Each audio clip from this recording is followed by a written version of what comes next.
Hi, Now Craig. Now recording. He sounds evil or pedophilic. I haven't decided which one. He sounds more like he's like a radio podcaster. Like, and now we are recording here on FBS. Like, that's the voice he gets off. Now recording. Yeah, no, I understand what you mean. So do you want to hear something kind of freaky? Freaky Friday? Sure, let's go. So last year I interviewed you, and it became a two-parter, if you remember that. Yes. And the second I uploaded on a Monday last year, and your second part came out on my birthday. Oh wow, that's other shit. so get this. Neil was asking me how the podcast is going to go throughout summer holidays, and I explained how all the layout's going to work. And she also clicked on that now that I upload on a Tuesday, this podcast episode will also come out on my birthday. Oh, wow. Like, you have been my birthday episode 2 years in a row. Hey, I ain't got no problem with that. What we need to do is... someone has to. Each year I should change the day I upload, and then each year we should just make it that you're the person that comes out on my birthday. Yeah, because no one else is willing to. I mean, what he said is bang out of order, but he is correct. He's out of line, but he's right. that meme. Yep. Exactly that. Okay, I thought of a question I wanted to ask you, and I was actually meant to ask you last time we chatted, but... Also, hi people watching! He didn't even say hello to you guys. I don't need to say hello to anybody.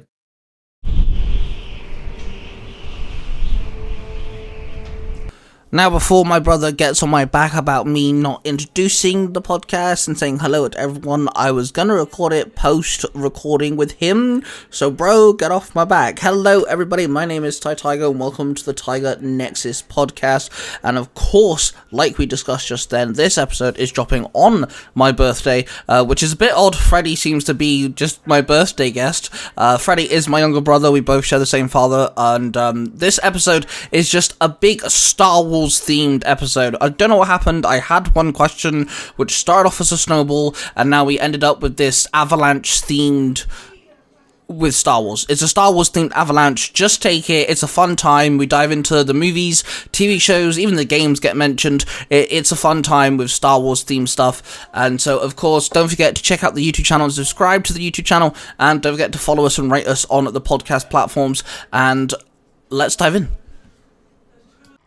Welcome to the Tiger Nexus Podcast, a place where you'll find interviews with content creators and geeks alike. Your host, Ty Tiger, has delved upon the Nexus and found interesting content creators and geeks of all fandoms. This podcast is connected to the Zero Hero Network. And now, we dive in with another episode! Alright, well, I guess it seems I'm more into the whole YouTube scene than this guy is then, because he doesn't know how to do intros. Actually, my intro's already been pre-recorded and added into the beginning of the episode, so... Oh, you lazy sod. Well, hey. What's wrong with authenticity? Authenticity. No, it's called being lazy. Well, there you go. That's just what I just called you. I called you a lazy sod. Okay, so I have a question. You are a big Star Wars fan. Yes. That is something I know about you, being my younger brother and all. So if you could have a movie which kind of gave us like a prequel, like the how they became type deal. For a Sith Lord, which Sith would you want to have their own prequel movie? Okay, interesting. Honestly, I think this would be I feel like I would mind seeing something like this. I mean, I don't know if it really counts, but I think it could work. I want to see a movie based on General Grievous. How did I know you were gonna say that? I knew you were gonna say that. As soon as you said, I He don't know if doesn't- this will work. Yeah, because he's technically not a Sith Lord, because he doesn't have, like, Sith capability. He was only taught by an old man. But he does work for the Sith, though. He's part of the dark side, isn't He is a part of the Separatist army. We'll go with that. Because, like, yeah, I want to see, like, because we only get to really see how he became General Grievous in the comics, or like the comic issues that were made for it and stuff. I want to see what it looks like in live action and stuff. Like, I want to see all that kind of stuff. I'll give you General Grievous. General Grievous would be a fantastic, like, kind of build him up to maybe he's more of a normal droid, but with a conscience type thing. Because I know, like, originally he used to be like this, like, very like well acclaimed, like, warrior, like, for his homeland and stuff. Like, he used to be this, like, bandit kind of character, and then all of a sudden he gives his body up to being this cyborg. And I want to know what led him to make that decision, or what put him in the position to make that choice, you know? Like, I think it just makes it. I feel like there's a lot of unanswered questions there that could be answered, but with how things have recently gone with Disney, I'm not sure if they give it justice. Yeah, that's true. I would have to go with Darth Sidious. I'd have to give it to the Emperor himself. But I'd want it like a young guy, like, you know, how we kind of see like Anakin in like episode 2, So, maybe. Basically, you're wanting to see how Darth Plagueis groomed Sidious. Yeah, I want to see, because like obviously we get like a brief kind of description in episode 3.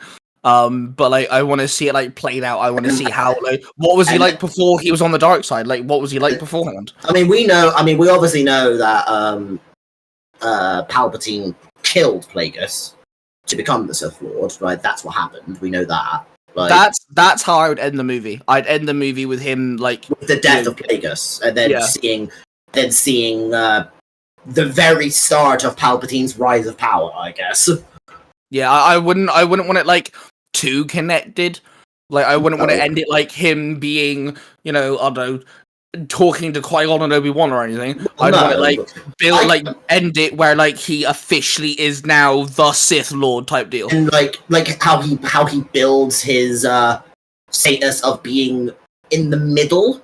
So like he's become the Sith Lord, but we see him using his wits to get himself into like the political side of like things, so that he's that what he is known as in the first movie before he became the Chancellor and all that shit. Yeah, I know what you mean. Yeah, like how he got himself into that position. That could be kind of cool. Like how he officially started out the way he was portrayed in the first film. Yeah, because the reason why I ask is because a little while ago I saw a post that said somebody wants a Kylo Ren prequel, like show how like Han Solo and Leia were parents, like what sort of life did he have, and how did he get to the point where he thought Darth Vader was like all this like big and mighty and shit. And I was like, you see, the funny thing is, I actually had that thought in my mind as well, because another thing I would be interested in is what were the signs that made Luke think, oh, this is good? Like, he has a dark future. What led him to make that decision? Because, obviously, given how shit the description was in The Last Jedi, you know, you don't really know why Luke made that decision, really. He just went, oh, this is bad, die. Like, what led him to make that decision, and what led Ben Solo to go towards learning to be a Jedi, and what was Han and Leia's role in all of it? Like, what did they do? What didn't they do? Because obviously they clearly did something wrong to let him become the Kylo Ren that everyone memes about nowadays. But yeah, that could be it. That would be interesting, but it'd really have to be in the right hands. Because if they just Dave Filoni it, then I don't know, Chief. I don't know about that one. Okay, so same question, but for the Jedi's. Which Jedi do you think would like have a really cool prequel movie? See, I don't want to go. I don't want to go basic because I think you know who I'm gonna say here. I know my answer, and it's very basic. Do you want to say yours and see if it's the same as mine? Mace Windu. Oh no! You. Okay, no, I was wrong. I was gonna say Qui-Gon Jinn.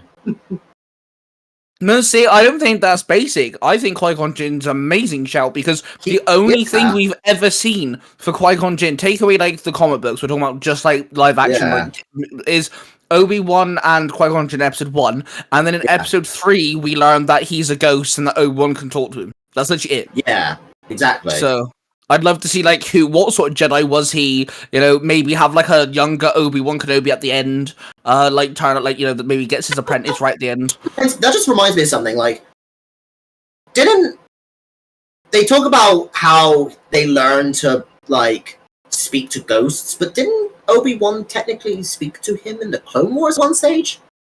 Or was that just Anakin? Was that just Anakin? Because I know Anakin spoke to Qui-Gon's Force Ghost. That did happen. I don't know, honestly. To be fair, the Clone Wars is very long, so I don't blame you. Actually, you know what? Fuck it. Let me. Whilst we're talking, I'm gonna quickly Google this in the background to see if did Obi-Wan ever speak to Qui-Gon in the Clone Wars? Did Obi-Wan ever speak to Qui-Gon Clone Wars? Yes, Obi-Wan did communicate with Qui-Gon Jinn's Force Ghost during the Clone Wars series.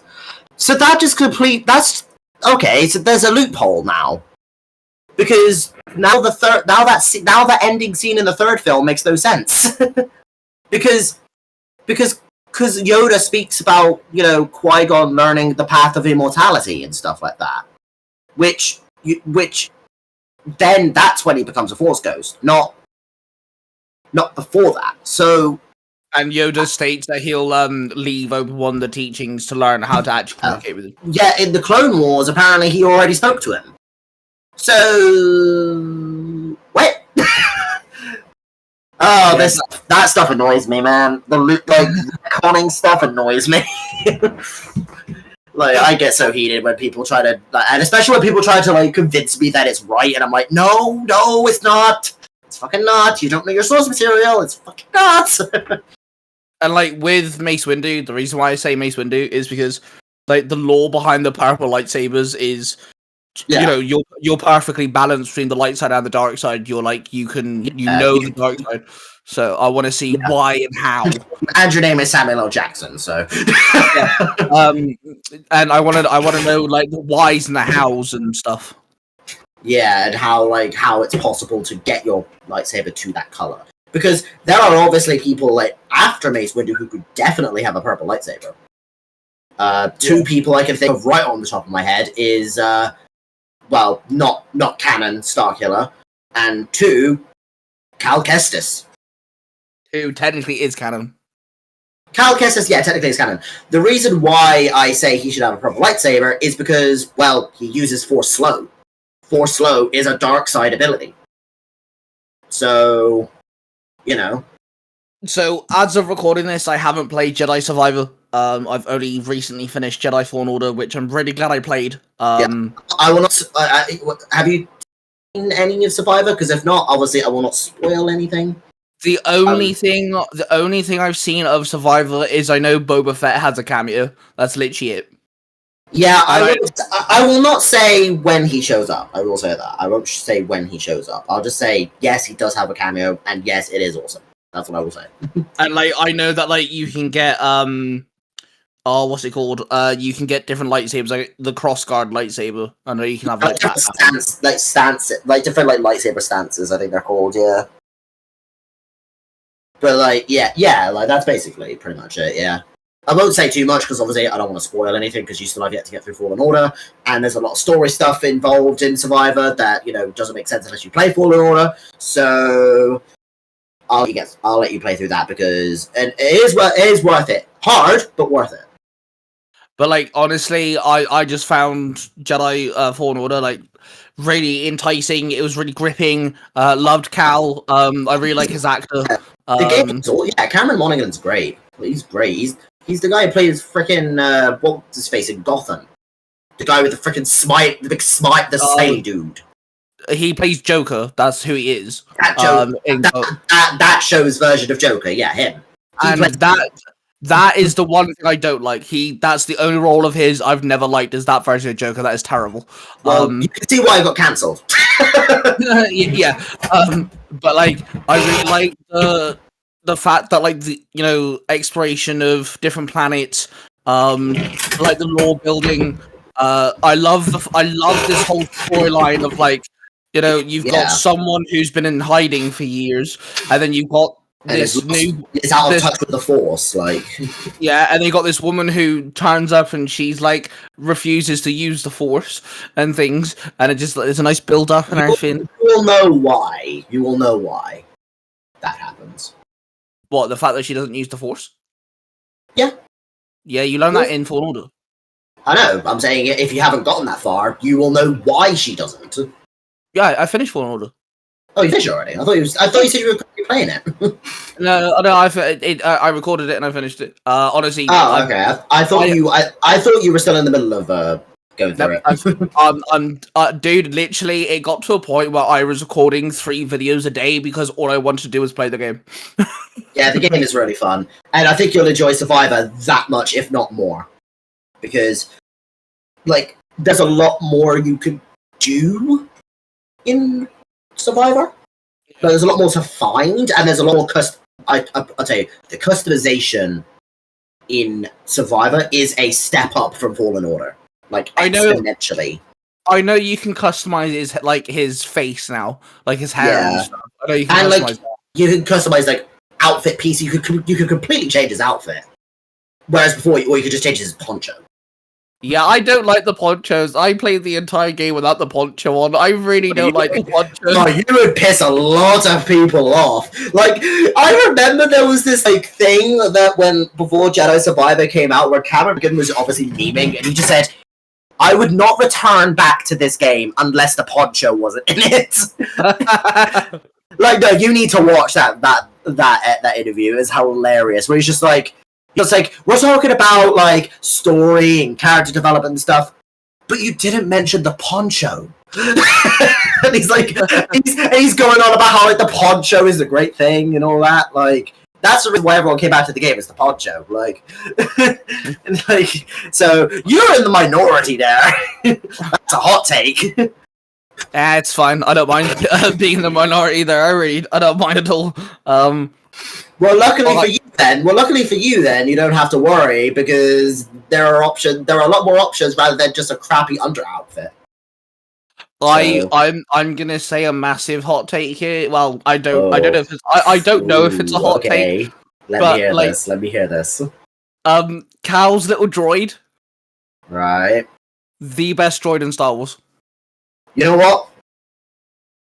I can see why that is yeah, I can agree. I can agree to an extent. The best droid in Star Wars history. I do not care. That droid is fucking awesome. I love him. He's so cool. I love R2 because of iconicness. But yeah, I gotta agree. I don't think that's much of a hot take. I think like out of the original movies, B1 is the most like likable droid in the series. Like in the entire Star Wars universe, I'd say. And like, one thing I really like is attention to detail. When you first start playing the game, and like you're just being introduced to all these different planets and stuff, when you find boxes for him to jump into, like Cal's like, "Oh, B, what you doing?" Like, "Oh, come on, like what are you in there for?" But by the time you get to like when he makes his lightsaber, like round about that point onward, any box you find, he's like, "Oh, you want to go in here? Sure, you can go in there." Like, "Come on, let's go." He encourages them. Then it's like their bond builds is great. Because it's totally and it just gets better in the second film, the second game. Like, my god, it's better in the second game. I definitely think in the second game they go a lot more like Souls-like in the second game. Because the only thing that's different, which I know people have complained about, just so that you're aware, is you cannot change the colors of your ship anymore. I changed the color of my ship once, and then I like BB-8. I changed BB-8. Don't know why the fuck I said that. BB-8. Wrong droid. I only changed his colors twice. I kept the ponchos off. The lightsaber colors I did change a couple of times. Only because it was fun. But it's the lightsaber I customized the most. So, just so you know, the digital deluxe edition, which is the one I got, you get unique outfits and color schemes for Cal and BD1. For Cal, you get 2 outfit pieces, which is both Han and Luke's separation outfit that they wore in the end of A New Hope. So, nice. so you get to wear like Luke's yellow jacket that he wore and Han's iconic like shirt and vest, which is cool. And they'll have, and the cool thing about this as well is they all have their own color. Like you can unlock colors for each outfit as well. Like you can change the color scheme and all that. That's cool. So, well, obviously the color schemes are limited. You can't choose exactly what color you want. They'll give you like a set. It's like you have to unlock the outfit and then you have to unlock the set of colors. Yeah, I got you. You do that all in like chests and stuff, and then obviously there are chests that you will be able to unlock later on in the game because you'll unlock gadgets for it and stuff like that. You know, like basically kind of how Fallen Order did it. And then for color schemes for BD1. You can literally make him R2-D2's color scheme. Okay, that's kind of cool. Like white and blue and shit. Like, you literally can make him that. Which I think is... And they actually give you, like... Should I tell you about that? The whole... fuck, I'll tell you anyway, just so you can kind of be aware of it. You can change parts of BD1. You can you can unlock, like, different, like, robot pieces that you can make him look like any... And the digital deluxe edition gives you the ability to make him look more like Astro Droid-esque looking, like looking a bit more Astro Droidy rather than BD Droidy. I guess you'll see what I mean when you play the game. I really like I even said in the videos, I was like, I don't know how everyone else feels about this chick, but I really like her. The witch that joined you. Oh, Marin. Yeah. She is I love her, man. Is a fan favorite. And all I will say is I think you'll be very pleased with how things go in the second game. That's all I will say. That's all I will say. I love the first conversation when she first joins the team and like Cal's now like talking to everyone, like everyone sat down and Cal's there and everything. I love how blunt she is and she's just like she holds the scene so well. I'm like I love her. I don't care what everyone says. She's my favorite character. Marin's great. Like yeah. Again, you will love her even more in the second game. I'll tell you that much. You have a lot to look forward to for the second game. I'll say that now. The thing is, I would have played the second game, but just the way that my ADHD goes, I don't like recording the same like type of game constantly, like in a row. I like to mix things up a bit. Yeah, that's fair. So I mixed it up. But yeah, I honestly, it's a game. To be fair, the main reason why I actually played it was because I found I want to say it was Game Rant that did the video on YouTube where they did like 10 things Jedi Fallen Order doesn't tell you or something like that. It's really like, you know, that sort of thing. And one of them was like if you think this is a Soulsborne game, it can be, but only depending on your setting. And he said that if you play it on the easiest difficulty, it's not really a Soulsborne game. If you play it on the medium difficulty, the normal difficulty, it can have elements. If you play on the hard difficulty, you're playing a Soulsborne game. And if you're playing like the hardest difficulty, you're literally asking to be tortured. And I was like, okay, I'll try on the easiest then. He literally said it's not like a Soulsborne, and I played it then, and I did do a test run. I literally recorded the first video, and I was like, look, if I don't like this, I'm not uploading it. And I played, like, I did the very first bit, you know, where, like, you haven't got your lightsaber yet and stuff. Yeah. Well, technically you do have it, it's just you don't have the accessibility to use it yet. Yeah. So I ended the first video, literally, you land on the first planet, where you meet the droid. I forgot the name of the place. It's like Bogana. That was it, Bogana. Yeah, I ended the video as Cal steps onto that planet. That's right. So it's about an hour long, and I was like, actually, I quite like the gameplay. Let me continue, and then I just fell in love since then. I was like, yeah, this game's great. Yeah, I will admit the difficulty jump in the second game is quite large. There are some parts of the game where I was stuck there for hours. I will say that. Like, the game jump is quite exponential. I mean, I played it on the normal difficulty. I played it on the medium. And there are some parts that I couldn't get through after a while. Because the game just is that much harder. So, I will be prepared for that. I will admit this. The one part in Fallen Order that I got stuck on, only because it doesn't exactly tell you what to do, is a puzzle that I do not remember what planet it is. But you have to tell me what you meant to do on this planet. I'll get to it. It's the planet where you learn force push. It's either Ilum or Ilum. Okay. I'm just thinking of the planets now. There's Bogana, Ilum, Zepho, Dathomir, and Kashyyyk. So Tell me the environment, and I'll get to you because they're all different. You're in like I want to say like underground, kind of like tomb, I guess. And there's these big spheres, these big metal ball things you've got to slot into place. And that is ooh. I know there was one in Bogano. Where like you had to go up to this massive like pillar, and then you go in, and then you go right underground. But I know there's also a puzzle like that in Zepho.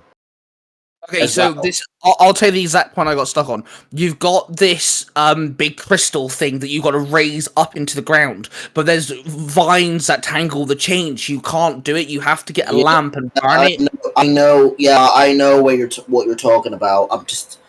I'm pretty sure this is the one in Bogano. Well, the entire time that you're running through, every now and then, the sister will talk to you. She hijacks your communication. And she talks to you. Dathomir. You're in Dathomir then. Oh no, that's the Night Sister. I'm talking about Baron. That's Night Sister. Wrong sister. Wrong sister. Yeah. Okay, no, Inquisitor sister. Ooh. Maybe because you've recently just learned it's gotta be Bogano then. Because I know at first in Bogano there's no stormtroopers there, but then after you leave, there are stormtroopers there. But then again, that happens as well in Zepho, where you don't exactly encounter her, but there are a lot of stormtroopers there. It's one of those two. It's either Bogano or Zepho. I know that for a fact. It's one of those two. Is Zepho the one? Zepho is the one where like there's a massive like crater where there's like a bunch of wreckage from like the Clone Wars and stuff like that there and shit like that. It's like a Star Destroyer wreckage, I think it is. And there's this like weird like little town you walk through. Yeah, with, like, I think it's the second time you have to go there because the first time you go straight forward, and when you get back, there's an AT-AT thing that you've got to fight. Oh yeah, the AT-AT, yeah. And then the second time round, you've got to go right. Oh wait, no, it's not AT-AT, AT-ST, the smaller one. Yeah, right? and then the second time you go there, instead of going forward for the town, you got to go right, and then you've got to like traverse over around and shit. Like you have to go like the longer way. Yeah, I know what you mean. I think it's there because after a while, you're able to get to like behind that door that you could originally go through and open it, so then you could just cut through that way again. Yeah, because in the town, there's this like wall that's like cracked, and I said from the get-go, I guarantee you now I'm gonna unlock something that I can break that. And then when I unlocked, I was like, aha, I told you I could. What I'll tell you right now is if there is anything on the map that has like a red icon next to it, that is basically I cannot access this now, but I will be able to later. Yeah. That's basically what that is. Because there's no reason for there to be something you can interact with but then can't do anything with it, like, for no reason. Like, I know will there's say this. rules that you can't do, but yeah. I will say this. I was not expecting Darth Vader to be the final boss fight. I wouldn't really count him as a boss fight though. He didn't really. You didn't really fight him. You just ran. Yeah, but okay, the final encounter then. Let's word it differently. The final encounter. Basically, you just weren't expecting them to show up. Yeah, like I thought that was actually like such a daunting scene as well because you're fighting the second sister and you're clashing with her and shit, and then like Yeah. it zooms in so close to her face and she's talking, and then you could just see Darth Vader's legs in the background. Were you able to hear his breathing? Like, yeah, it kind of like builds up. Oh no, the first thing you hear is the end bit where it goes.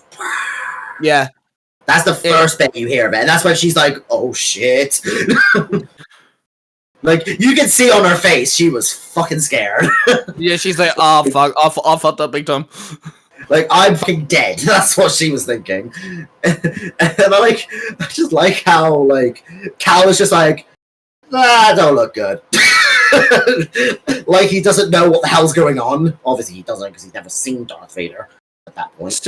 See, one of the most annoying thing is when it comes to Star Wars, it's one of those types of universes where you could have so many different types of media, movie, TV shows, comic books, video games, etc., but you could make everything canon and it still work because technically speaking, Starkiller existing doesn't affect anything major if you don't count the DLC.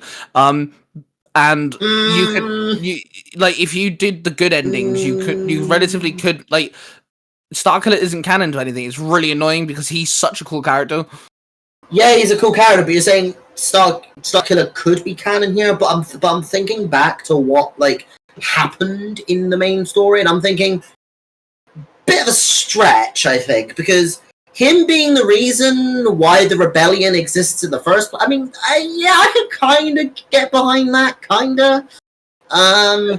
What I mean is, you're thinking of what we have already. I'm saying they could have made it canon, as in they could have made it so they do something within the game, change it slightly so it could have been canon and not affect anything. Is what I'm saying. I definitely think. Okay, the first game I could agree with. The second game, not so sure, because a lot of what happened, like both endings pretty much both endings to Force Unleashed 2 make no sense. Like, it would not work for the story, like, later on. Because, one, if you spare Vader, he gets captured. And he just does nothing. Like, nothing happens. So, like, obviously you could go with he broke out. Or, the Empire caught with him and broke him out. But I don't know, that just sounds too forced on. And then, obviously, the bad ending just leads into a DLC. Oh, the thing is, what they could have done is did number one as the storyline of what if Darth Vader had an apprentice, but it's canon, so Darth Vader has an apprentice. He goes around. Yeah. He's the reason why some of the hidden Jedis get killed and stuff. And then number two. Yeah. Number two could have answered the question: Has the Empire ever tried cloning a Jedi? And it maybe like, see, this is where having two ending kind of ruins it. If they only stuck with one ending, maybe have it so Darth Vader ends up killing the clone, and then Darth Vader and the Emperor agree that okay, maybe we shouldn't clone Jedi's or like lightsaber users. It just doesn't work. Maybe you just leave Galen Merrick's DNA the fuck alone, because every single time he comes alive, problems start brewing. Yeah, like he has been like at that point in time. Like, Galen was literally the only person to ever become a major issue for the Empire. Like, because at that point in time in the story, like, freaking the rebels were barely putting a dent in the Empire. Like, they weren't doing anything. It wasn't until, like, Luke Skywalker came along and all that where they actually had a fighting chance. Like, before then, it was Starkiller, because he was, like, the major force, like, And see, like, this is what I'm talking about, because, like, it'd be so cool to have...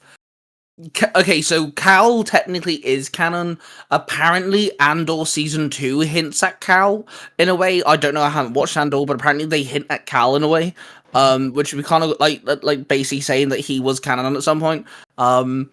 And it's just like, it'd be really cool if we had Star Wars games, which would give these companies more things to do with Star Wars, stretch it out to different points. Because let's be honest, the only good Star Wars games are always in the Skywalker Saga era. There's so many other points in time that you could do. Disney they did Acolyte and that failed terribly. Well, We are not ever going to get something like that again because it failed. They're going to take that as, okay, so people don't like before the Skywalker Saga, we're never going to touch that era again, when that's not the issue, it's the fact that what they gave us was crap, not the time era. Instead, they could give it us in game form, give us the first Jedi as a game, give us the first time, the Jedi Academy was a thing as a game, do it as games, just make them canon, that'd be really cool. I will say this right now, if they ever make Cal Kestis into live action, if they don't cast Cameron Monaghan as him, I will riot. No, but to be fair though, he's still a young strapping lad. He's still very athletic, and not he only still does he has no way of going no. Like, it's not like he's old and decrepit. And not only and not only that, like, they literally modeled Cal after Cameron. Like, to one, like. Well, see, I played the PS4 version of Jedi Fallen Order. I couldn't be asked to fucking pay for the upgrade. So I played even on the PS4 version, he looks exactly like the actor. Yeah, he looks I will say this right now, he looks even more so in Survivor. Even more so. Like, especially since he's older now, and you can, like, make him, like now he has more of, like, Cameron's face nowadays. Like, it works. Well, see, that's something that I found really good as well. Obviously, you have several flashbacks, like the learning thing. Whenever you learn something new, you see young Cal learn it. They actually made Kid Cal look really close to the. They modeled him obviously, but he looks really good. He actually looks like a younger version of Cal. I actually really glad we got to see Order 66 from as well, because his point of view, yeah. Because obviously you learn the fact that he's a Jedi, or Padawan technically, in hiding, and every time you learn a new power, it's it's him as a kid. That's how you learn it. And I sat there and I'm like, I really hope we get to see Order 66 from this kid's perspective, because we did. I was like, oh my god, yes, this is so good. Fun fact. Did you know the only piece of like Star Wars music they used from the films was during that Order 66 scene? Every bit of music you heard from Fallen Order was original music. I actually quite like the music from that game. I think the game's got a solid soundtrack. Yeah, they didn't do typical like Star Wars music that you hear in like every other media. Like, they actually used original soundtracks. The only soundtrack you hear that is from the movies is during the scene. It is the soundtrack they use in the movie during Order 66, where you're seeing everyone getting killed. Yeah, but I think that's the soundtrack. That's the only soundtrack you hear in the game. From that. I think that's because Order 66 has like its soundtrack. Like, that's the Order 66 soundtrack, if that makes sense. Yeah. Like, well, unless you count the one that plays when you see Anakin walking up to the temple. Like, unless you count that one. Like, that's right. Yeah. Like, that. Yeah, but isn't that technically more Anakin, like dark side Anakin theme tune, more than an Order 66? I mean, I think somebody called that, like, I think they call it like the assault on the temple. I think that's more like what they call it. Like, I think it was called the Temple March or something like that. That's what they call it. That's what some people have called it, because it is literally like the two First Legion marching towards the temple to literally kill everyone in sight. So, like, I really like the soundtrack during the world that the crystals are, where Cal makes his lightsaber. Yeah, I really like the soundtrack through that. That was like such a nice piece of music. There's a lot of weight behind that, because that is literally the planet where the Jedi masters would take younglings to so they could go through trials to unlock their power within the Force, which would determine their lightsaber color. Yeah, that's why when you went through that world, there were a lot of puzzles, because those were the puzzles that the younglings had to do. Yeah, and that's how they got their color. If they were more in tune to the Force, they'd have green. If they weren't, they'd have blue. Yeah, and obviously you got to choose that at the end, because that's how the trials worked. Yeah, because obviously blue is more the physical, typical guardian of the galaxy kind of color. yeah, and then obviously green's more the force. Yeah. And then green is like, if you're more of a diplomat and not really resort to fighting, then and you're more in tune with the force, then it's green.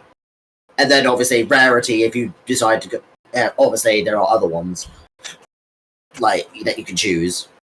Which color did you end up going with? For order. See, I changed a few times, but when that particular scene, I think I went purple. Yeah, I went purple. Throughout it as well. Actually, no. I think I know for like the first bit, bit of the game, you can only pick between green or blue. I got I don't actually know why I got it, but I was able to go orange. I had an extra poncho. That's because you got the deluxe edition. Oh, there you Deluxe edition thing. So yeah, I played orange for the first planet or two, and I shifted to green. And then I was purple, and then I went green. I don't know if it was indigo or something. There's another color you can go. Darker purplish, yeah. I that was my last color I had was that. I ended the game on that. Because I know there are 3 unknown colors that you can get, which were cyan, indigo, and magenta. Yeah, those 3, yeah. I saw a load of people go with pink just because it's pink. And I was like, obviously fair. Fair. Yeah. I would love to have a storyline somewhere that's canon, whether it's a game or a movie or something, where we have a main character with a lightsaber. With a lightsaber? An orange lightsaber. I think the only person I can think of that has ever in canon had an orange lightsaber was Plo Koon. Yeah, sure. That's pretty much it, though. People just say that Cal had an orange lightsaber just because he has the option to pick it. They think canon now he is orange lightsaber man, but no, he's not. No, I'm actually gonna Google what orange lightsaber, see if it comes up with anything. See, because it's not really well known. So because, like I said, not many people wielded it. So yeah, I just want to. There is a yellow lightsaber, but those were only really used from temple guards back in Coruscant and stuff like that, from the Jedi temple guards. Those are the only ones that used yellow lightsabers, to my knowledge. Yeah. But and then obviously fucking Rey got one for some stupid reason. Still don't understand how that makes any fucking sense, but Well, I have learned why she's Skywalker. Oh yeah, please tell me. I'd love to know that. So they did a Sith series in the comics where I don't know if every character's had one, but basically it kind of explained Count Dooku got one, Darth Vader's got one, etc. And in Darth Vader's one, he goes to that planet Darth Sidious is at in the end of number 9. He goes to that planet and you see a bunch of cloning tanks, and you can see Snoke there as well. They're literally making Snoke. Well, okay, I don't know if it's actually the Snoke we see in the movie, but it's the first attempt at Snoke. Version of Snoke, yeah. And you see Luke Skywalker's hand, his hand that Darth Vader chopped off. The cut off. That is how Darth Sidious was cloning. He's using that as the kind of a baseline for DNA. And that's how Darth Sidious was able to make Rey was through Luke Skywalker's hand. So technically speaking, she's a clone of Luke Skywalker and Darth Sidious. That is so dumb. No. Can I ruin it for you even more? If she is technically a clone of Luke Skywalker, she kissed Kylo Ren, who's Leia's son, by the way, which means we have another incest kiss. Classic Skywalkers and their incestuous ways. But yeah, I hate that. I hate it. Thanks, yeah, it's really stupid. I'm just gonna say right now, I'm just gonna choose to not agree that that's canon, because that's just so dumb, and that just makes me hate the sequels even more than I already do. because I base the only thing I kind of like from the sequels is the Force Awakens, and that's it. Anything past that is shit. It's absolute dog wank. Like, I just hate what they did with it. It just made half of the stuff they made up made no sense, like at all, and stuff like. Like I feel like I add another layer of depression to me whenever I try and talk about the sequels because I just don't like them because of how much they ruin canon. Like it's just Okay, that's interesting.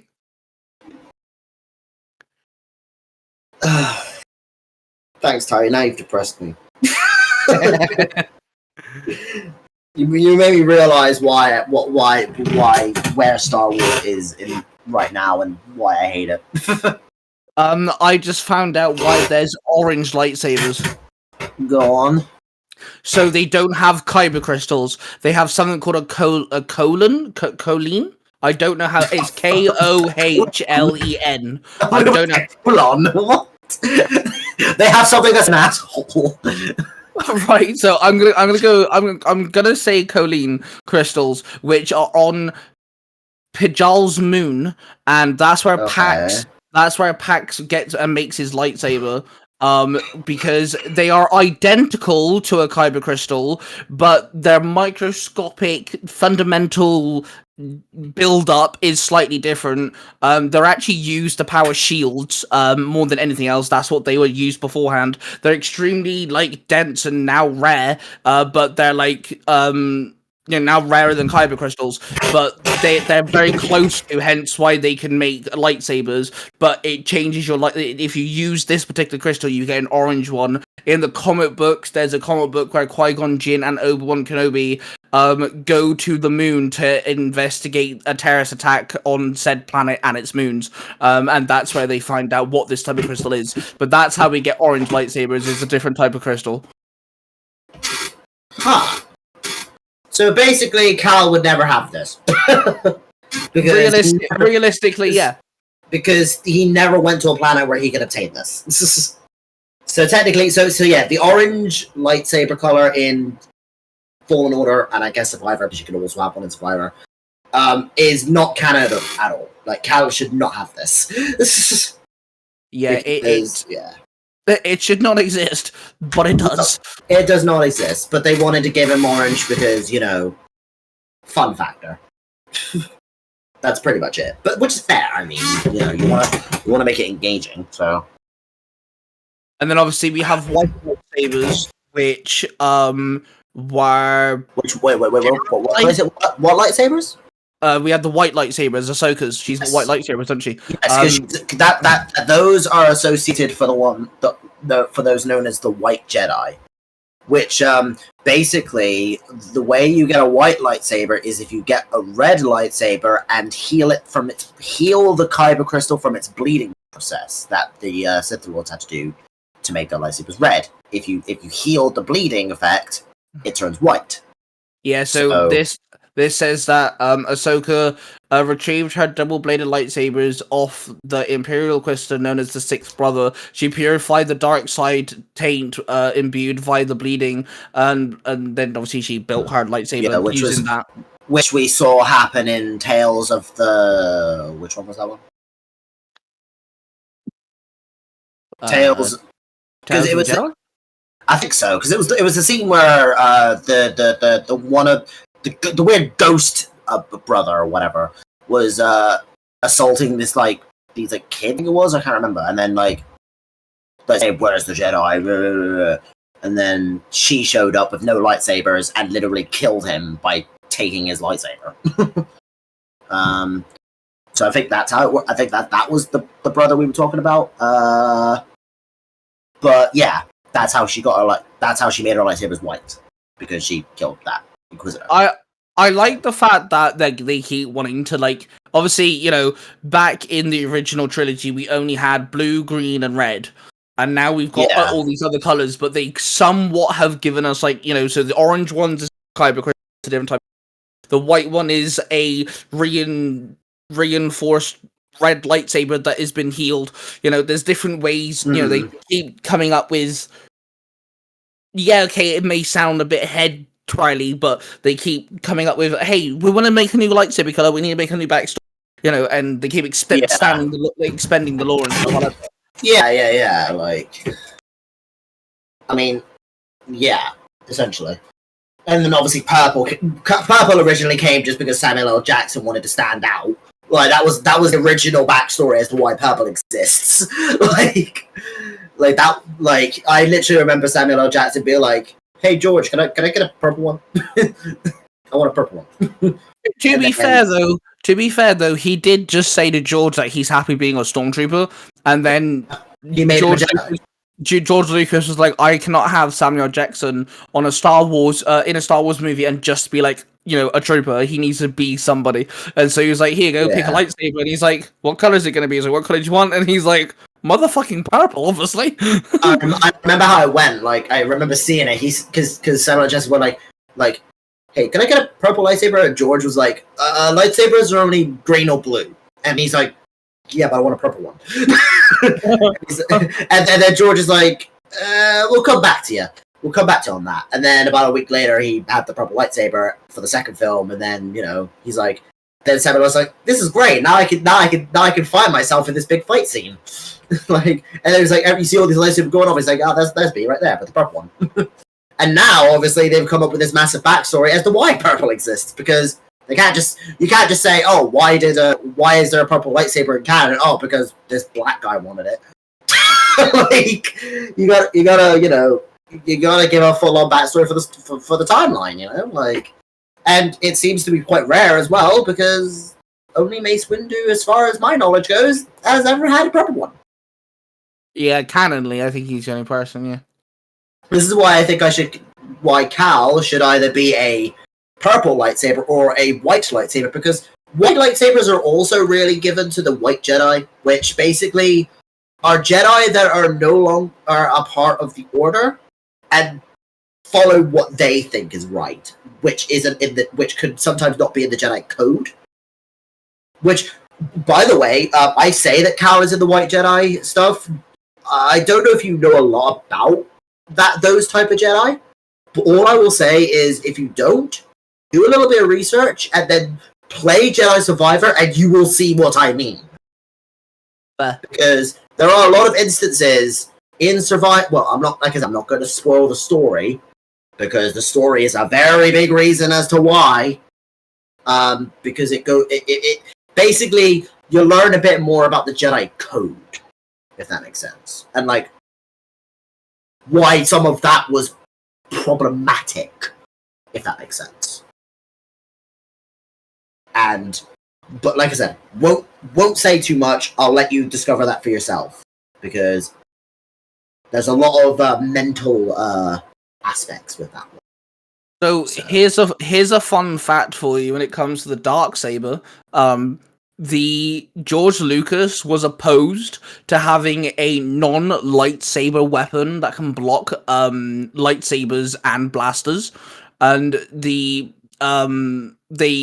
people who wanted the people who made the dark saber a thing, they wanted to come up with a new weapon specifically, and George Lucas was like, hey, I don't want a weapon in Star Wars that can do what a lightsaber can do. So they came up with a Darksaber, and they specifically made it an archaic, which is an item, from a period of time that is before, way back when. And so they came up with a new thing called the Darksaber, which I didn't actually know that. It's kind of cool how George Lucas was like, I mean, it makes sense. It makes sense as to why the Darksaber looks a lot more sword-like. Rather than like a lightsaber, where it's got like an actual point to it and stuff like that. It's more blade. It's got more of a blade shape to it, doesn't it? Yeah, rather than it just looking like a light stick. Yeah, a light stick. Yeah, like a stick. Yes. One thing I will say though, which I really like is, I don't know if you noticed this in Battlefront 2, but depending on what era like lightsaber you can see, the tip of the lightsaber is different. So yes, it is. Yeah. with the original trilogy lightsabers, they're a lot more round at the top. And then with the prequels, there's a little bit more of a sharper edge. And then the sequel, they're very sharp. Like, each... Because it reflects on, like, the time period in when those films were made. So you can see, like what they were using as lightsabers back in the day. Which I think is really cool. Really nice detail. The way that they described like how lightsaber fights were recorded back in like New Hope. Holy fuck, that sounds exhausting. yeah, because they had to use basically like brittle metal sticks, which were used as the lightsabers. Like I remember watching like one of the old the original taping of A New Hope, and my god, half the time the light effects didn't even work on the lightsabers. You just saw them hit each other with sticks, like because they obviously it wasn't perfected at the time, so you couldn't like the lightsaber like obviously the film got like revamped like 4 fucking times, so. But I remember like seeing like all the new reshots, like the new shots they added and stuff like that to A New Hope and all that. Like that was like the one movie that got rechanged the most and stuff. Because obviously they didn't have the technology to make the unique scenes that you have now, which I just find really cool. But again, the film came out in 1977, or 1979 or whatever. Is there a type of lightsaber you want to see like in a game that we could actually use? Because we've only like ever had like basic double-ended, dual wielding, and the crossguard. Like, is there like a particular like lightsaber variant you'd want to see? I mean, there isn't really that many other ones that we haven't already seen. I mean, I know what I want. Yeah, you go, because I'm kind of drawing a blank here.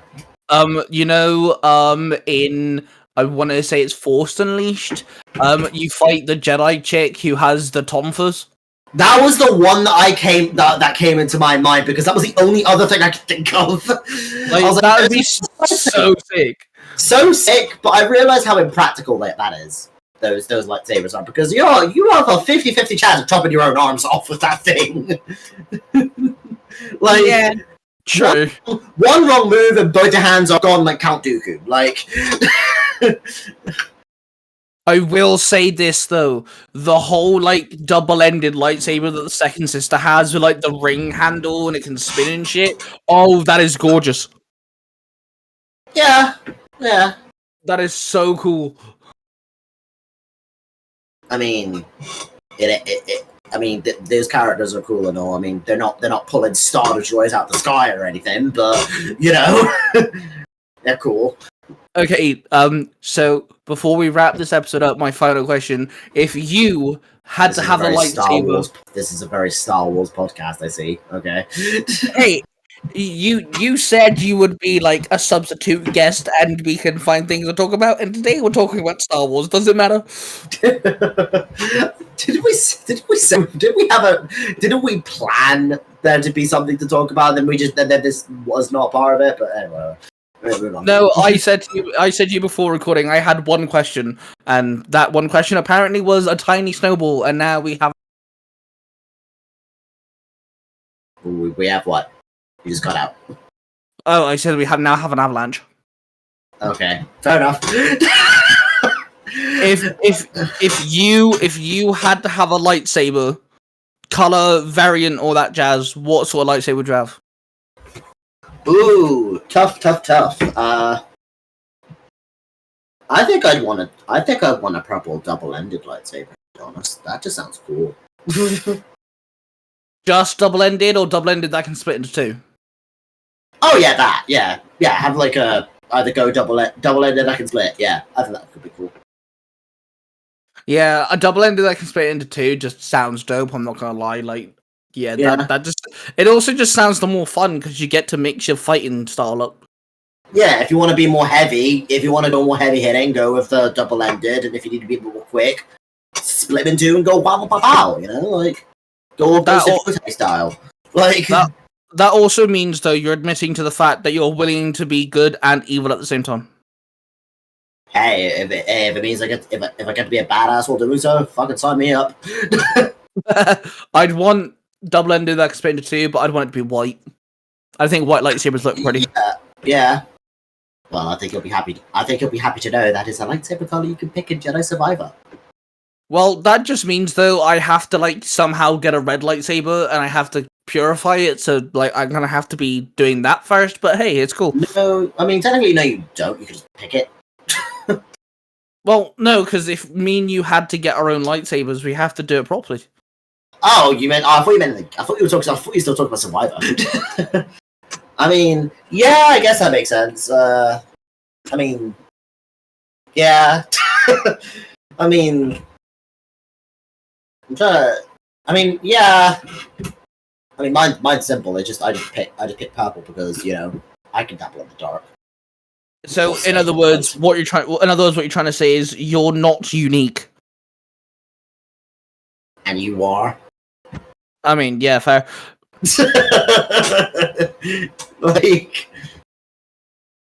I mean, you are definitely unique in some ways. Okay, so that being said, this was a very Star Wars themed episode. What a way to end it off! End off in a roast battle. This was a very Star Wars themed episode, but that's cool. I'm happy with that. Yeah, I wasn't expecting it, but here we are. next time we're going to talk about anime titties or something. It'll be a lot more silly. It'll be a lot more silly this time around. Maybe every time I have you on the podcast, I'll just come up with one question, and we should see if that snowballs into a whole episode or not. Well, you did say beforehand that this episode wasn't going to be as long as the previous one, so. Yeah, that's very true. Anyway, let's see how long. Let's see if we can make it last for as long as the normal podcast.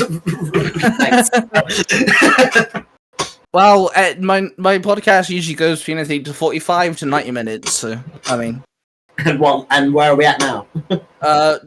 Pretty much 60. Oh, okay, that's not too bad. Yeah, so it's literally an hour. Well, thank you everyone for listening. Of course, if you're on the podcast platforms, don't forget to rate us and follow us on that jazz. If you're on YouTube, don't forget to subscribe. We're almost to we're halfway to 100, so that's awesome. Thank you very much. And of course, I would say check out Freddy on Twitch, but at this moment in time, actually no, by the time this comes out, you should have your PlayStation. So fingers crossed. Do you want to plug your Twitch? Yeah. I mean, I actually have to look up my username because I completely forgot what my username is. Because I don't look at Twitch often because on YouTube I'm just known as Freddy. Just the easy as that. That's actually the easiest name you could possibly find. It's not that hard at all. And on Twitch I'm just known as Freddy Kuragari. Yeah, it's simple enough. There you go. So, and of course, we love you all. Roar of passion, everybody, and we shall see you guys in the next. See you guys next year. What you have just listened to is a product created by the Three Ranger Bros Studio, hosted by three cosplaying fathers who happen to be massive geeks of all sorts of fandoms. They are Mark, the Red Cornish Ranger, Cosplay Dude 637, and Ty Tiger. The studio covers different types of YouTube videos, TikToks, podcasts, and live streams. If you wish to find out who cosplays who, the YouTube channel, the TikTok accounts, and the podcasts, and all of the other social media platforms, please go to the 3rangerBroStudios.com.